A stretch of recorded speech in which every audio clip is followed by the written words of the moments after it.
Hello, everyone, and welcome to a Thursday edition of the MSP Initiative Live, coming to you from sunny Pennsylvania today. Just to recap, we did wrap up the Northeast Channel Strong Tour just this past Friday, and thanks everyone who participated in that. Today, we are bringing on a guest from the Midwest Channel Strong Tour, Tony from Karpel Solutions. I know Tony's just getting dialed in again. So working on the technical difficulties there. But thanks everyone for tuning in as usual. As you know, MSP Initiatives Tuesdays and Thursdays, 1 o'clock Eastern time. And then obviously all of our sessions are online at mspinitiative.com. So if you go to mspinitiative.com under sessions, you'll see all of our past sessions. And then also on there is our monthly MSP giveaway, right? I think there's usually around 10 prizes. Got to enter to win. So if you go to mspinitiative.com and click on giveaways, just enter and no purchase necessary. You might win one of 10 great prizes. Tony, thank you for dialing back in. How are you doing today? I'm doing well, other than a minor dock issue that we had to get resolved.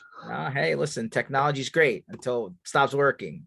But then that's why we're all in business, right? That's right. If it worked all the time, I'd be out of a job. Exactly. So first, I'd like to absolutely thank you and the team over at Karpel for hosting us for a second time in the St. Louis area for Channel Strong. As you know, that's letting us borrow the parking lot and have people come on in is very nice of you guys to help us out with that.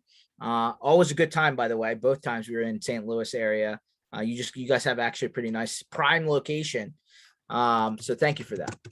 Yeah, you're welcome. Glad you guys can make it, and all the other partners that were able to join us as well. It's always nice to meet and collaborate. 100%, and that's the magic game, right? Like, it's not all about the castle mentality, and like, it's a community, right? So I think that's what people have to sometimes remember. There's a lot of people out there. We're all in the same sandbox, if you would, but there's a lot of people out there without an MSP. Tony, I don't know if you guys feel that to be the case in your area, but we still continue to hear a lot of people who are generating net new customers for people that have never worked with an outside IT resource before. How's that been for you guys, right? In terms of new customer generation? I know you guys have a couple of niche markets that we're going to learn about and how you attack those, but generally speaking, do you find that to be the case in your area? Yeah, I think so. And I think it goes back to really the definition of an MSP, right? So I think there's a lot of companies out there that as they have grown, they've been using a guy or a small company that they'll call when they have an issue, right? So it's more of a break fix model. Certainly it's less, it's went down in the years I've been involved with the business significantly. There's more and more, there's fewer and fewer of those break fix companies out there. But I was fortunate enough to meet a guy from a consulting company yesterday that was telling me his story, and they've grown from 6 people to 23 people over the last 5 or 6 years, and they still handle things internally with somebody that has a little bit of technology knowledge and things like that. And this was just a casual social conversation, and shared a little bit about what we're doing and how we do it, and got a chance to exchange cards. So it's amazing. It's amazing what you're finding out. So yes, I would agree. I'd say for us right now, we probably have about 50% of our prospects look like that. And the other 50% are either people we've engaged in that currently have a relationship with somebody else that maybe they're not very happy with, or they haven't addressed the security side of the business either. No, that's very intriguing. So, like, before we get too far down the rabbit hole, as we say, why don't we just introduce everybody to you and Karpel, and just give them a little kind of, hey, here's who we are, here's what we do, here's where we're at, and then we'll go from there. Yeah, sure. So from a high level, we're a 36, 37-year-old company, not country. Although at the growth, it feels like a small country at times. We founded in 1985 as a software development company. Jeff Karpel, he and his wife Liz are current owners. But when Jeff graduated from Mizzou back in '85, he and his dad Joe started the business doing custom software development for clients with AS400 software. Never going to go away, that AS400. No, we still get calls about it, believe it or not. So along the way, a tragic event drove Jeff to get in touch with the prosecuting attorney in the city of St. Louis. Liz and Jeff's neighbor's daughter was unfortunately murdered. And it took 3 years for an open and shut case to be brought to justice. And Jeff got in touch with the prosecuting attorney to find out why, and came to find out that it had nothing to do with the work ethic of the people. It was really the sheer amount of paperwork being handed back and forth between people. So Jeff took it upon himself to write a piece of software to help put that into an automated phase. And it's arguably maybe the first paperless criminal case management software ever written in the United States. City of St. Louis bought it in the early 2000s. 2 or 3 years later, the state of Missouri said, well, there's this other company out here that has a software. We're going to put it in for the entire state. The city of St. Louis looked at it and said, well, thanks, but no thanks. Ours is better. The state of Missouri said, well, maybe we should look at it. And they looked at it and said, you're right. Yours is better. So the state of Missouri signed a contract with this little 6-person company back in 2002, 2003, and that was born. So we had to get a help desk put in place. This is prior to me joining the company, field engineers, because in those days, the software was installed on servers. Fast forward now for 20 to 21 years later, we're now in 31 states, just under 500 cities and counties, and just under 14,000 users with utilizing that software. So with the growth of that software across the United States, our help desk has grown, our network engineers have grown. We certainly do most of that in the cloud these days, but as that was growing, the decision was made, well, we have the capacity and the help desk now, why don't we go out and start servicing our other software clients with the IT services? So that's when our managed services business was developed about 15 years ago. I came on board about 6 years ago from another MSP to help take that and mold it and develop it a little bit further. And we've subsequently done that. Over the last 6 years, we've quadrupled in top line revenue and profitability. And we've also in the last year really focused on migrating to becoming more of a managed security services provider as well. And I know I use that term loosely because it means a lot of different things to a lot of different people, right? So, but to us, for the small, medium-sized clients we're looking at, anywhere from 25 to a couple of hundred users, they expect us or whoever they've hired to take care of that security. And in today's cybersecurity ridden system that we're in, you just can't do it with firewalls and antivirus and patching anymore. You got to have some more tools, and we've engaged partnerships to put those tools in place. Yeah, that's very interesting because it seems like, we keep on hearing about hey, there's legislation that's obviously got to come down. All these, our vendors in the supply chain are now showing up in the news. We're now no longer this little hidden pocket of business that nobody knows about. But let me ask this. I mean, there is no self body, right? I mean, nobody's taken upon themselves to create our bar exam, our medical association, our whatever. If you wanted to be an IT services managed services provider, you just put up a website and you were in business, right? I mean, there's no real barrier of entry. But I think the security conversation seems to now become that artificial barrier, right? It seems like if you don't have that in place, you're basically already behind with one arm behind your back. Yeah, I would agree. Yeah, we're a very non-regulated industry. And did I lose you, Tony? Don't get me wrong. I'm not upset about that. Right? I think in some cases, some things are too regulated. But at the same time, it can be difficult to differentiate ourselves between, as you say, someone to just put up a website and 2 or 3 guys and and been in business for 2 or 3 years, they're going to be more competitive to some of the clients, but not necessarily be as efficient or effective. So I've heard of no specific regulations that have been passed. I did read an article because of the work we do in Louisiana on our criminal case management side and our help desk side that the state of Louisiana seems to be trying to get something in place to say, if you're this, it means this to us, especially for government purchases. And I think that's where it'll probably come out first. It'll be the government saying, well, do you meet these criteria, right, for cities, counties, or state or federal? To the corporate world, I don't know that that's going to have as big an impact, with the exception of the security thing, right? So a lot, we were talking to somebody else out of Wisconsin on Tuesday who they decided to actually do it, right? Hey, they created their own SOC. They brought all the tools together. They hired the right security engineers. They literally said, we're going to outsource as very little as we can and bring it all in house, which I said, hey, that's an undertaking. It's almost a business within a business, right? Like it's not that easy, especially because there's a lot of positions open for these information security, cybersecurity specialists. There's just not enough people out there to fill those roles in a lot of cases. So it sounds like you said, hey, we're not going to reinvent the wheel, but we are going to go out there and select the right stack of solutions to go out there and start to target it. Is that right? Yeah, you're absolutely right.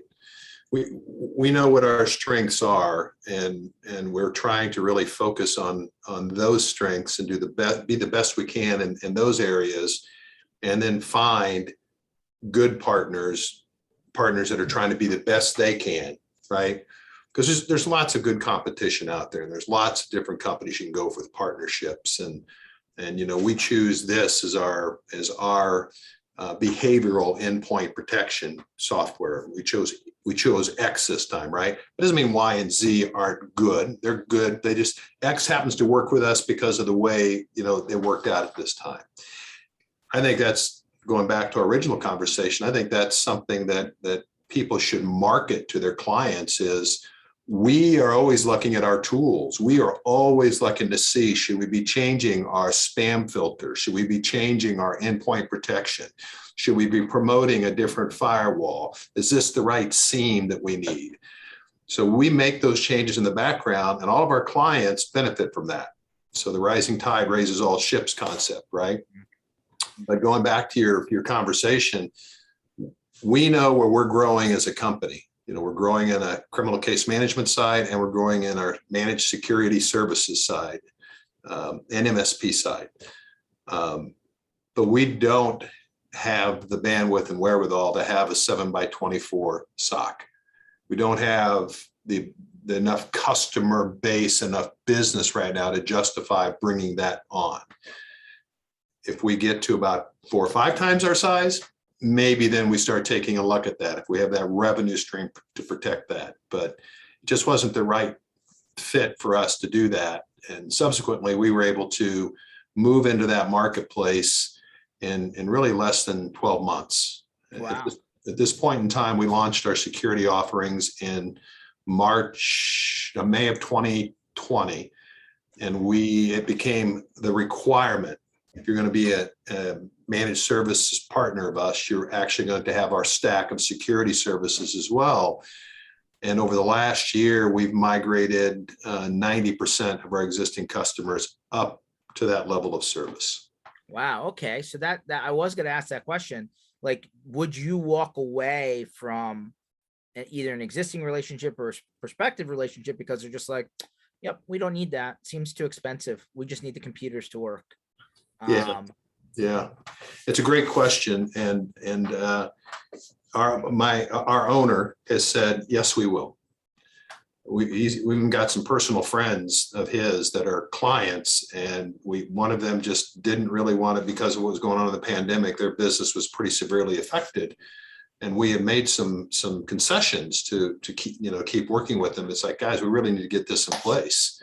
And he went to his friend, the owner, and said, look, my team's talking about this, and they know that if something happens to one of my friends' networks, then they're going to catch hell from me. So I want to understand why you guys don't want to do this, right? And he started that conversation, and he's a software guy, so he doesn't know how to get past that conversation. But once he started it, then things started to roll, right? And we could take care of it. But we've had certainly in this last year, not everybody's been as fortunate as some with their businesses. So for us, it comes down to looking at the partnership, right? What can we, as being your IT services provider, security provider, do to get this to you until things get healthier for you? So there's sometimes concessions on our side. We are going to put the stack in, but we're not going to change your price for 3 months, 6 months, whatever the case is, or we're going to give you a reduced price for the first 3 months, 6 months, and let's review where things are at after that. And most of the time when you approach a client that way as a partner, it's like, you're expecting me to do this. I need these tools. They cost more, but I'm willing to suck it up for a period of time to help your business be safe and secure as you recover. What do you say we do this? That becomes a much different conversation than saying either put this in or you're gone. So there's a ramp period, right? Like, hey, it's not we're pulling the ripcord out to the second, but we need to agree to work towards the end game. But if somebody outright says, yeah, I just can't do it, it doesn't make sense, I'm not going to spend the money, that could be an end of conversation type thing. Yeah, in the right way. And that way would be, we understand where you're at. We understand you don't need this. Unfortunately, this is how we move forward in order to protect your data. We don't think we can do our job accurately to protect your data. So let me help you find somebody else if you would like. Or if you want to go out and look on your own, that's great. But at the end of your contract, we need to separate, right? And let them go through that change if they want to. I think if they're not, they become the exception. And as we as service providers grow, exceptions are the killer, right? You want to have 80% of your clients, if not more, handled with the same agreement, the same SLAs, the same tools, the same thing. That's what you teach your teams. And when you scale, we're at the point now where we have 25 people on our help desk and 9 people on field engineers to do projects. When you scale like that, you can't have an exception where only 1 or 2 people know it. And what happens if 1 or 2 of those people leave or on vacation or whatever, right? So you got to get rid of the exceptions as much as you can. And I'll be the first to say, we have not gotten rid of all of our exceptions. We have some not-for-profits and some different things like that we need to be aware of, because that's the way we help out in the community, is to give them some reduced cost services. But we're a lot better than we were 2 to 3 years ago. So it's so not asking to divulge anything proprietary, but like you said that you got your security offering up and running in about a year. Maybe not the best, nobody could have forecasted you launched it at the beginning of what we all just went through. Yeah. Putting that aside, like what were the steps if you're if you're talking to a guy who's like, I need to start going down this road, I haven't done it, what generally speaking are the steps over that 12-month period that they needed to do in order to say, yep, we're good to go, we have a solution in place now? Yeah, well, again, just like the company in Wisconsin, we were no different, right? We took a look at what was happening, and we're looking 1 to 2 to 3 years out. Every MSP, every business should be doing that, right? You have to deal with the day-to-day, but sometimes the hardest thing to do is to set time aside and say, where do I want to be 2 to 3 years from now? What's on the landscape? How do I need to address it, right? I mean, going back to the days where everybody had a server, and the big sell point was business disaster recovery, BDRs or Datto or whoever was out there. There's a lot of different players in that marketplace, but that was the big thing. Who would have thought when you were enjoying that time, 5 years from then, most people are getting rid of those servers, but everything in the cloud, right? So that part of our business is going down as we have fewer and fewer servers, but what we're doing in the cloud is going up. So you have to think ahead of the game. So take some time and decide, if I'm going to do this, I'm going to do it, and when am I going to do it? And then it was a matter of us deciding, so what does our stack look like to start with, to have an offering that we can start recouping some of the investment of time. Time is probably the most expensive investment that anyone's going to make in doing this, right? So we can recoup some of that up front, gather some good references, whatever, launch a product, and then start adding to it as we need to, right? So we actually started that process in, it would have been back in 2019 when we started the process, right? So we started having those conversations, and this is what we think we need. And we started demoing some products, and we started with the partners we had. Right? We had some pretty good partners looking at that, but we certainly didn't limit it to that, because as good as any partner is, that they have the tools that are working right for them. And we wanted to make sure they were the right tools for us. So we didn't use every single tool that our partners had, but as a growing company, we do like the fact that we're not dealing with 15 different people either. We're trying to narrow down the number of people that we deal with. Just like our clients like the fact they can call us for anything related to that plugs into the wall. First call can be us, and if we can't handle it, we'll tell them, depending on their agreement, who they need to call, or if they have our highest level agreements, like, no problem, I'm calling that vendor, I got this taken care of, I'll update you, right? It just depends on the agreement they have. Which I wish we only had one agreement. That would be that simplifying thing again, but the world hasn't got to that point yet for us. So once you did that analysis of the partners, right, and doing the demo, then you start, for us, it's what I call eating your own dog food, right? Implement it on us. Show me how this works for us. Let's start monitoring us. Let's get our people used to these tools and what they're supposed to do. Let's get the alerts. What's the expectation that the client's going to see, and develop that out to some aspect. So I see one thing that happened, we failed on in my previous company, and it failed on here too, is we roll something out and the client's like, well, how do I know this is working? Oh, well, we can get this report, right? So you got to be able to think through that and what reports you're going to be able to show them and things along those lines. Doesn't mean every client's going to ask for it, but when somebody does, it shouldn't be a fire drill to get it out. You have to have it ready.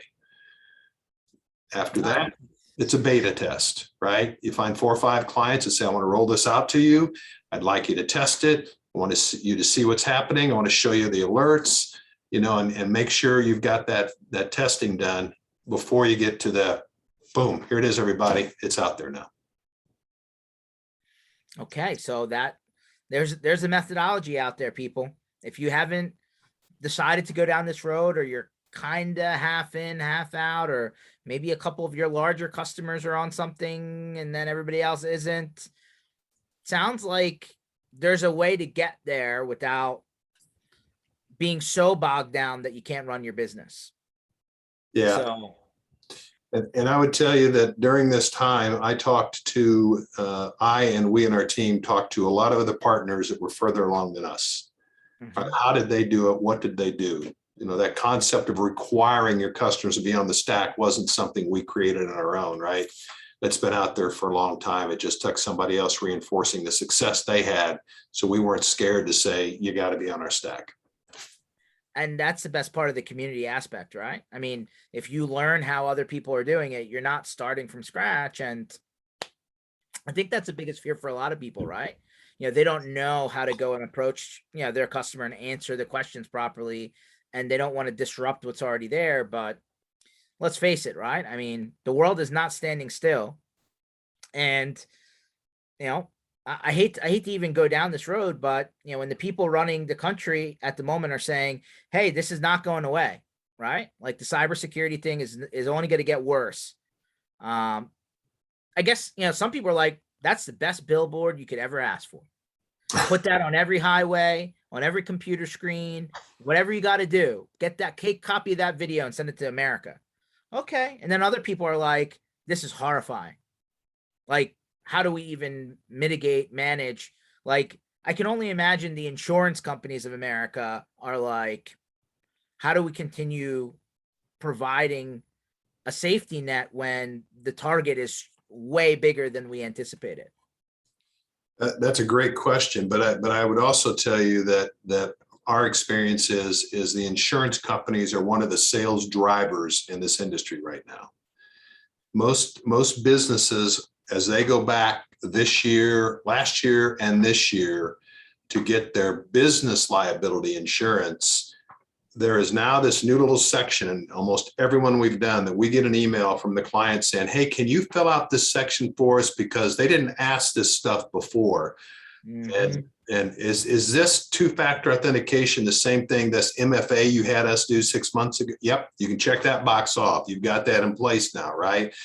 But because of what's happening in cybersecurity, the business insurance companies are typically, if they don't have it, if they're not large enough to have it themselves, they're going out to another company saying, I want to farm this insurance out to you. Those companies that are experts at it are coming back and saying, get the client to fill out this and we'll tell you what the price is going to be, right?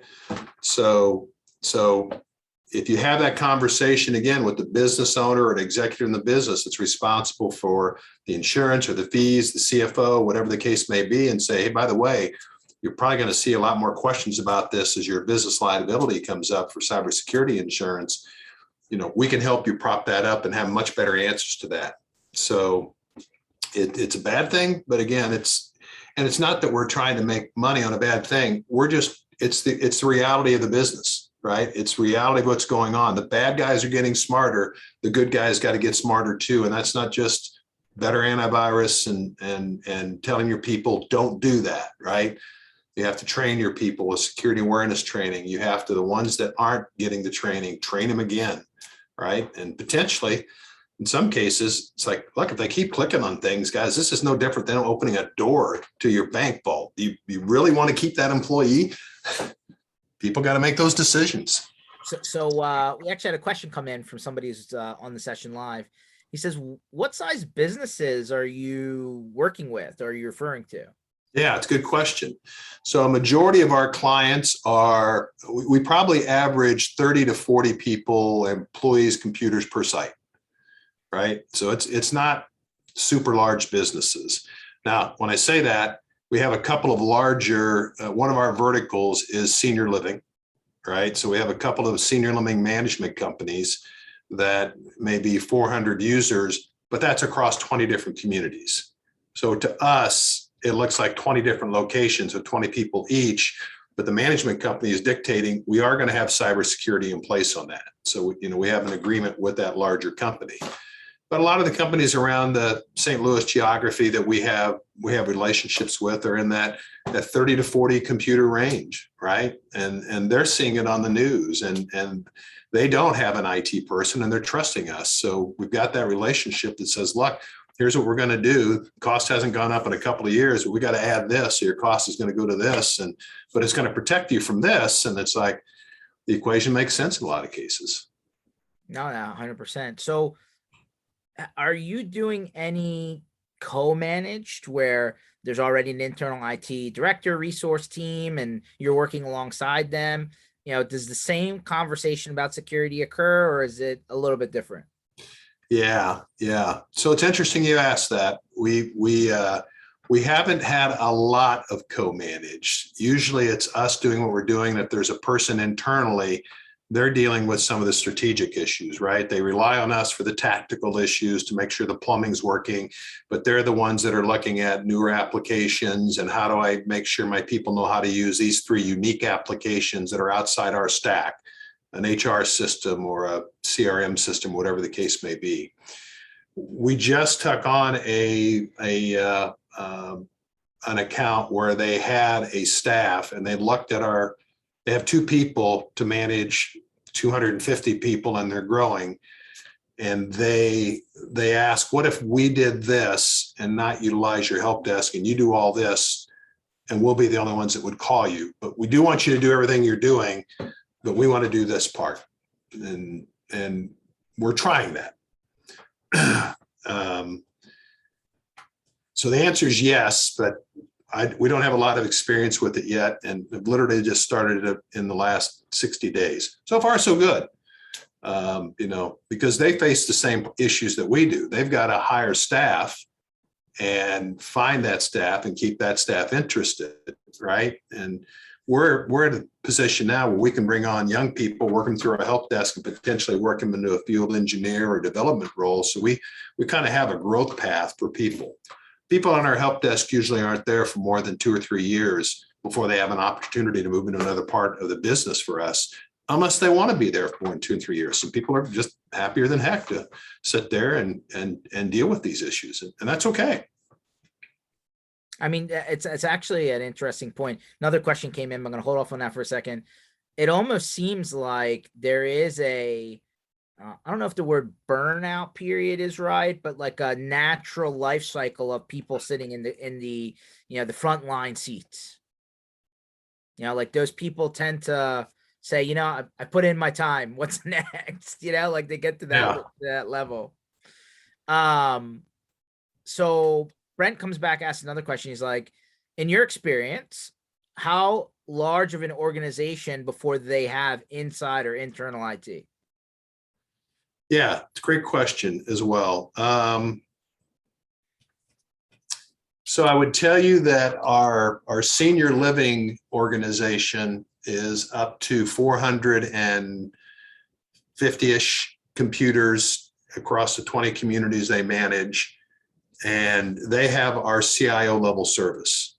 So the CFO has a basic knowledge of IT. He dabbles with it. He understands this. He understands the security thing. But they basically have hired us to be in that role. And we've had them now for 5 years, since an acquisition that we did 5 years ago. And they're not looking to hire a CIO, CTO. We function for that.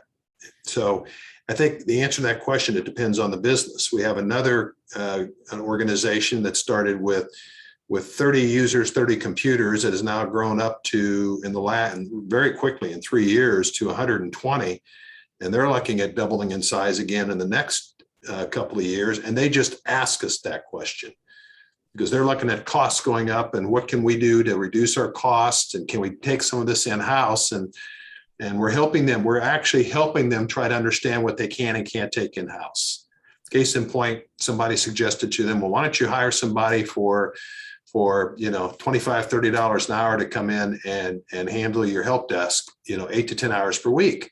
It's like, well, did they look at the call volume before that? Did they know how many calls are coming in before they would say, and how do they know 8 to 10 hours is going to be enough? And by the way, if they're not working that day, does the person has a problem, need to wait a day or two before they get back to them? Is that okay in the business? The guy we're talking to who doesn't want to do this, it's being pushed down from he's like, I don't think it's a good idea, but this is what somebody said. It's like, well, let me help you, give you some information to do that. Though they do need, at this point in time, as they're growing, they probably need somebody to be in that strategic role. Now, whether they outsource that to us because they don't have our CIO level services, that's an option for them, or whether they hire someone is really kind of up to them. I don't know if there's a right or wrong answer. But most of our businesses that are sitting at less than 100 users, they don't have anybody. We're that person for them, where it's at a higher level of our service, or we need you to do this right now, and it's a paid engagement in a CIO level role, if you will. And I think, again, it depends on the complexity of the business too, right? So I don't know that there's a good pat answer to that, but it's a good question. Fair enough. Obviously everyone seems like your company verticalized in the legal, kind of government space, right? Because of how you started. Generally speaking, most MSPs kind of have a more generalized range of customers, right? Across many different, industries, right? I guess that probably didn't work. That probably worked out really well when specific industries were hit worse than others in the last year and a half, but who would have guessed, right? How easy, or how does it bubble up when you now need to go through certain compliances to continue working with certain people, right? Like if it's a financial services company, they have certain ones. If it's a, medical, they have others. If it's a government contractor, they have others, right? Like it kind of sprawls a little bit, right? Because now everybody's kind of, sandboxes self-managing a little bit. How do you handle that at Karpel? Is that, hey, do we forecast that these things are coming down and get ahead of it? Or is it, hey, the customer comes to ask because somebody above them asked, and it just kind of trickles downstream as it all does? Yeah, good question. So I want to make sure that people didn't misconstrue what I said, right? So those 400 to 500 users on our software, there's only about 5 of them that are on our managed service platform. So we really separate, while the help desk handles both sides of the business, we really have 2 divisions that are in our company, and I handle the managed security services division, right? So, but we do have a handful that are on that legal side, but usually those offices are absorbed into the county in some way. However, because we do that, we fall under a compliance, all of our help desk, all of our field engineers, anybody that would touch that data falls under what's called Criminal Justice Information System, CJIS compliance. Mm-hmm. So we have to go through that. And what I share with clients because of that is, CJIS, HIPAA, Graham-Leach-Bliley, all these have the same core as far as your organization, but there's unique things to each of those industries. So if we were really going to get started in banking and go after a lot of banks, then we would really want to get somebody on board or have a relationship with somebody that understood all the Graham-Leach-Bliley and all those related to state, federal, all the different kinds of banks out there, because that gets to be a whole quorum as well. My previous company did that and did that very well. I think and we're the same way on our managed services side. We started off broad. It was geographical. Who could we get in St. Louis? All these different companies we did software for, right? Then we happened to find out that, well, we've got 4 or 5 different attorneys, not the criminal case management. We just somehow picked up attorneys. So we've got 5 attorneys. So somebody once told me, I'm not a marketing guy, I'm a techie guy that kind of learned sales and marketing. It's like, you got 3 of the same kind of client, you're considered a subject matter expert. Really? I don't know who said that, but as a good marketing guy, I guess. But I think it's looking for, the nice thing about if you get known in an industry, referrals are much, much easier. In our senior living right now, we do a good job for 2 different companies, and we've got 3 or 4 that we're talking to right now. And that makes life a lot easier because these guys don't have any problem saying, these guys do a great job for us, right? If you're really broad, you can still get those good referrals, but the people in the same business tend to talk to other people in the same business, just like our community does, right? So if you start to get in the compliance side, I think you really got to take a look at where you're going to go vertical, and that goes back into your plan, design it, think about what the costs are going to be out there to do that. I know there's some good groups out there that can do the back end compliance thing for you or help you get through that area, depending on what you're going to do. How do you handle interacting with other people? Maybe it could be, like, let's say your people are based in St. Louis and somehow through one of your customers, they have a branch office in, California or, say Louisiana or whatever, right? Like, how does that collaboration work where you have to now engage with somebody who maybe another IT services company, another MSP in another area? Like, how does that conversation go? There are rules of engagement. You guys actually put an agreement in place between the 2. I'd love to hear how that works. Yeah. So of those I'm going to stick with the senior living since that's one of our verticals. Of the 2 companies that we have, only one of them is headquartered in St. Louis, and B, only one of their communities that they manage is in St. Louis. The others none of them are even in the state. Most of them are in Florida or Georgia, or a couple up in the New Jersey area. We've got Minneapolis, we've got Omaha, we've got Texas. So in all those situations, we can do a lot remotely, as any MSP can, right? If you get your tools in place, you can do a lot remotely, but eventually you're going to need a hands-on. So from that aspect, it goes out to a partner vetting situation. Now, through our partnership with the different vendors that we use, right? We typically will sometimes ask them, hey, I need somebody in this area. Do you have anybody that has the same stack that would be familiar with how we do things, whether it be on our CRM side or our RMM side or whatever, and that I can talk to? and then it goes through kind of a vetting process. This is what we need. This is what we need. This is what we need. Can you tell us about this? We don't necessarily ask for credentials or their techs. We'll take some of that on good faith, because most of the time we just need hands. They can go touch something and plug something in, or tell us something. So that's one aspect that we go. My better one, though, is calling somebody that I've met at a different event like this, or at a in-person event, or whatever. If something happens in Denver, I got 2 companies I know the owners really well, I'm going to call them first. Can I get you to do this for me, right? And what's the rate going to be, and whatever the case may be. Got the same thing down in Florida, that I've been in a peer group with somebody from that before. I can really encourage people that whether you're in a virtual peer group or whatever, if you can get in a peer group with geographically dissimilar people, right, then it's not so much, you lose a little bit of the fear of sharing your secrets. But peer groups have been very helpful to me and to our business by establishing those relationships, and a relationship of trust, because there's a lot of good, trustworthy companies out there. I tend to be more of a glass half full. My wife says you're a glass overflowing, slow down a little bit, but I tend to think the best of people until they show me they should, right? So. Yeah, so that's great response. On the peer group side, do you mind sharing which group you're working with, or is that a bad question to ask? No, not at all. No, I've actually been involved with 2 or 3 over my career. So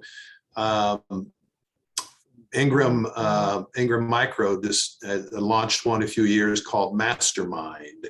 You had to be part of an Ingram Micro group, and in that group, I was the only St. Louis-based company with 10 other companies. We're a total of 10 of us. 4 were in Canada.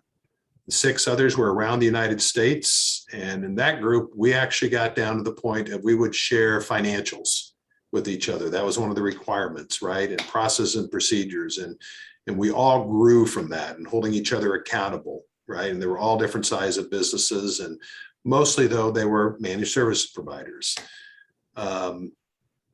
There was the group that was out on its own for a while. ConnectWise just bought the organization. HTG, yeah, I know Arlen pretty well. He's from Iowa. He and I were in a very similar group within Ingram, because I'm in Missouri, and Arlen and I have met a couple of times, and so I was part of a large business group with that while I was here for a couple of years. But that one didn't really fit too well, because we were the group that I was in was part of. There was a big hardware sales, but they were looking for people that were 10 million in revenue and more, right? So that didn't fit, because we were, but my side of the business was at that time, only about 40% of that, and nobody had any knowledge in the software side of the business. We had some certain business things that we could share, but I know that's a good group as well. And they typically require you to you're going to be transparent. They keep you out of the same geographies that way. And you agree that you'll not do this, right? I know that there's some others that are out there as well that I've heard people talk about. I used to be on the partner advisory board for Continuum before they were acquired by ConnectWise, right? Met several different people, and once a month we get on the phone together and we just sit and talk about stuff. So it's kind of it's a self-policing peer group, but we'll share ideas, we'll share thoughts, we'll say this is working for us, this isn't. And those are people I've learned to trust. Listen, if anybody's going to take anything out of this call, one is, hey, within a short period of time, you can develop a security practice. 2 is, if you're not collaborating with other people in the sandbox, I think you're doing yourself a disservice. It's a bit, there's a lot of moving parts to the IT world. And, to Tony's point, it's like, hey, if it plugs in the wall, we'll take that phone call and see if we can help them. There's a lot of things that can be plugged into that outlet. And it just is. I know somebody was telling me the other day, it's like on the managed services help desk, Like literally the call could be about anything. But when somebody's calling about a software product, it's very narrow in what could, what the question could be, right? So it's like two completely different aptitudes on the front line guy answering the phone, or girl. It's so true. But I mean, guys, it's there's no, hey, we're good. We made it. Everything's good now. Like it's a constantly evolving situation, right? But I think Tony, that's great feedback. And quite frankly, if everybody's learning from everybody else, back to your all boats rise, comment, same thing. Yep. Same thing. Absolutely. Generally speaking, when you're going out there hiring for people, is there a specific, I know some people like the disc test. I know some people do personality things and just basic testing. Like what are the key traits of people when you're going out to hire for technical talent that you're looking for? And what are the key red flags where you're like, nah, I've seen this movie before. This isn't going to work. Yeah.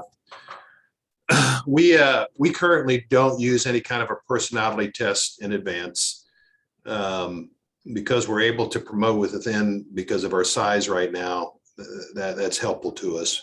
But even going back to hiring for my help desk, right? We tend to bring on interns, people that are in some of the tech schools that are wanting to get some hours in, get some real hands experience in, put them on our help desk in the evening to take calls, which is a little bit lower in call volume and things like that. And we get a chance to see how they work and what they know. And for the help desk, the technical skills are important, but the interpersonal skills are more important. To be able to handle a call and talk with somebody legibly and realize that if they're angry, they're not angry at you, they're angry because they have a problem. So sometimes that anger comes across the phone, but realize it's not directed at you.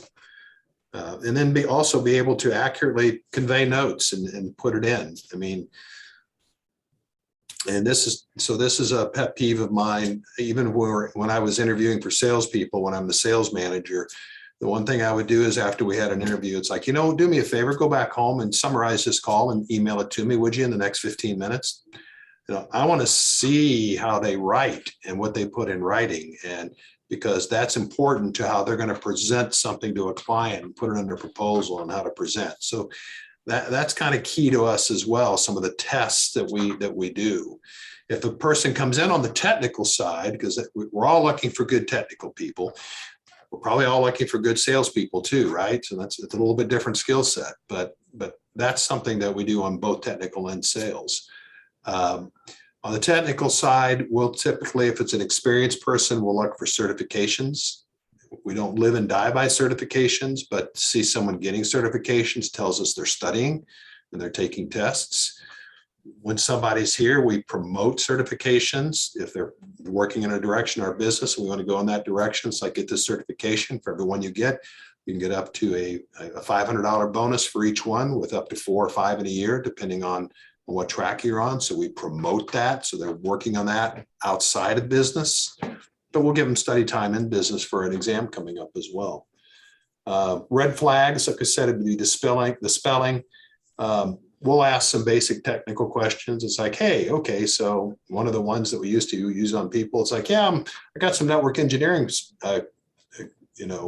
questions. And it's like, so someone says, okay, here's 4 IP addresses. Which one is wrong?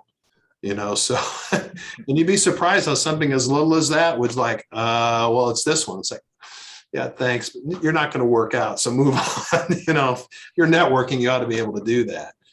And we'll typically do, if we have the ability to, a 90-day evaluation period, right? So, we're going to bring you on. You're asking for this. We got to make sure you can do this. We're going to give you this. And in the first 90 days, if you've done this, this, and this, then we'll bump you to that because we believe you, but we're still not a little bit sure of that. Now, total disclosure, we got the same issues that everybody else has. It's an employee market right now. As you mentioned earlier in the call, you're 100% on. There is not enough technical staff out there to meet the needs that we have, let alone somebody trying to bring it in-house and deal with it, right? So we're sometimes limited by that. No, 100%. Great tips. Great tips. Yeah, especially the, hey, which one doesn't fit? I mean, yeah. I key I want to key in on one point that you mentioned, because I hear this all the time actually. How do you get people to understand that it's the situation that people are disgruntled at, and it's not something personal, against you, the individual? How is that? Just you already know it, you already understand it, or is there a nurture nature thing there? Yeah. Well, it's having experienced it before. I started my career fixing cash registers at a department store. And I tell this story, but now, it's hard to believe it goes back 40 years, but it does.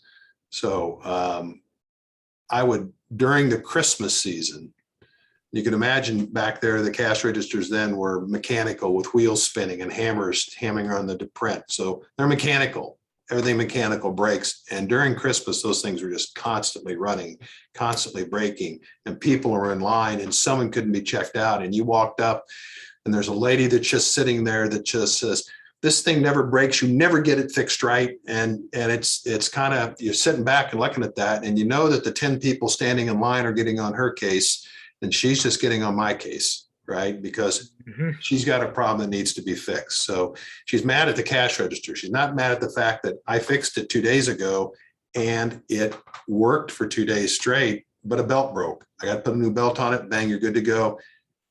And then it's, oh, great, thank you very much, right? So that's a maturity thing, right? And I know it. I learned it the hard way, school of hard knocks. But it's another one of those things that again, remind, as you said, one of your lines is my greatest thing. It's like, well, remember, if that person didn't have a problem, you wouldn't have a job, right? Your career is, so A, remember that. And then B, remember that that person or someone like that person was the one that thanked you for the great job you did 2 weeks ago. You're just going to run into situations like that. So Yeah. it's just a teaching moment.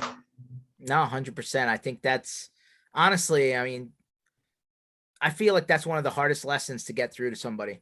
Forget just IT, just in general, right? Like, hey, it's not always about you. You're part of a bigger story. Understand where you fit and understand how things get to you. Like, if you understand those basic components, the rest you'll figure out. But I feel like that's a very difficult thing for some people. And I know, listen, right, they categorize people millennials versus Z versus, it's like I don't care what age group you're in, like, this isn't going to change.